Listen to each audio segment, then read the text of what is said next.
Good morning, everyone. Dr. Victoria Scrubbo here, speaking to you from the Seeds of Transformation Healing Center in Wareham, Massachusetts. Today is Tuesday, July 6th, or if you're in Australia, it's Wednesday, July 7th, and the moon is in Gemini all day. We are in the dark of the moon now. We're in the last quarter of the moon's phase. We are gonna have a new moon in Cancer at the end of the week here. But before we get there, today starts, there's a couple of things going on. One is Mercury, which is actually the ruling planet of the Gemini moon, makes a square to Neptune. Mercury is still in Gemini. Mercury's been in Gemini a long time, folks. And it's about ready to go out of its shadow. It's going to be going out of its shadow tomorrow or the next day, depending on where you live. But Neptune square Mercury is a crisis in action square. So we want to take an action. We might want to take an action on our ideas, especially our most idealistic ideas. Now, this square between Mercury and Neptune is actually the third of three.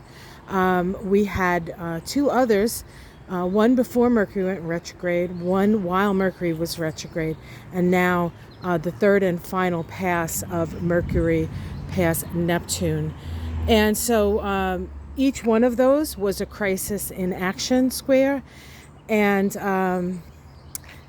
this is an opportunity to actually take action, but we also have to be aware of the downside of Mercury. We can delude ourselves. People can delude us. So we have to be very discerning, which is very difficult anytime Mercury touches Neptune, especially in a square. Okay, so be aware that not everything that you think might be accurate, and not every it's really hard to talk about Neptune and Mercury, because Mercury wants details and wants facts and wants lines in the sand and wants cubby holes to put things, and Neptune just throws all that stuff out. So if we can stay open to the creative force of Neptune without getting caught up in the oftentimes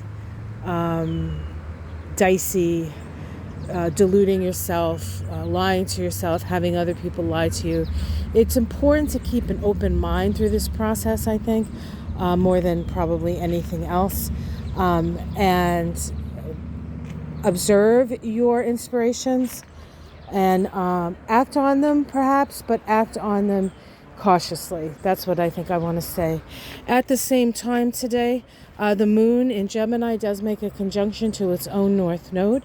And so there is information coming that will help us to move in the direction of our future. And then Venus, and this is what I almost started with, but it is the last thing that happens of import today. Venus is opposite Saturn.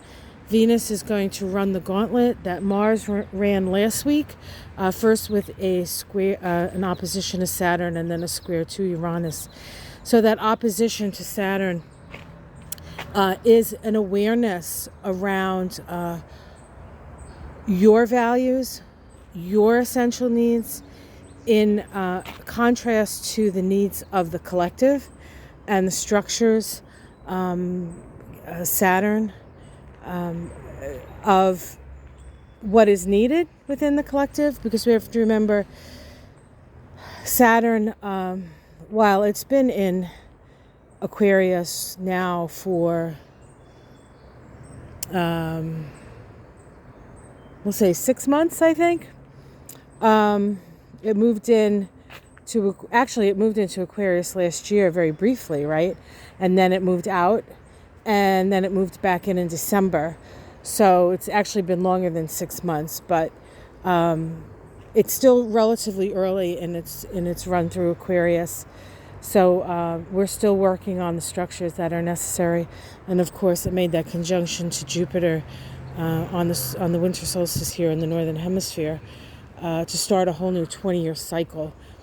So we're still trying to figure it out, guys. We're still trying to figure out how we're going to sort of work within this new world order, quite frankly, where we are where we are actually surveilled much more than we've ever been, or maybe not more than we've ever been, but we're more aware of it now, and there's more to surveil because there's more information out there.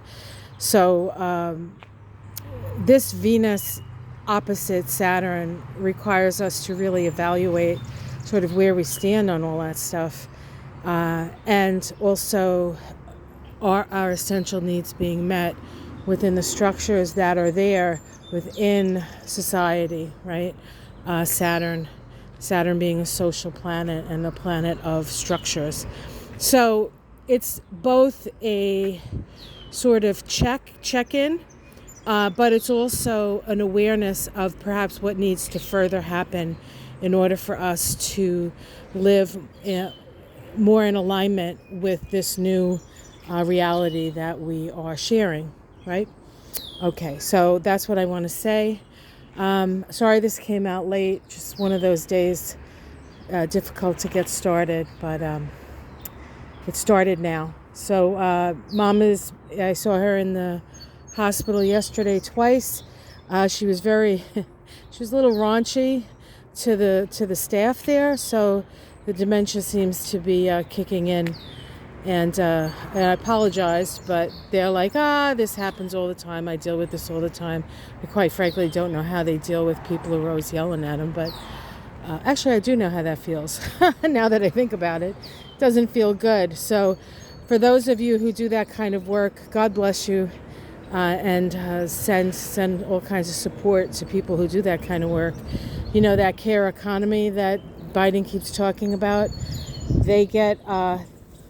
it's tough, and for somebody who has taken care of an elder for a long time now, it's not an easy thing to do.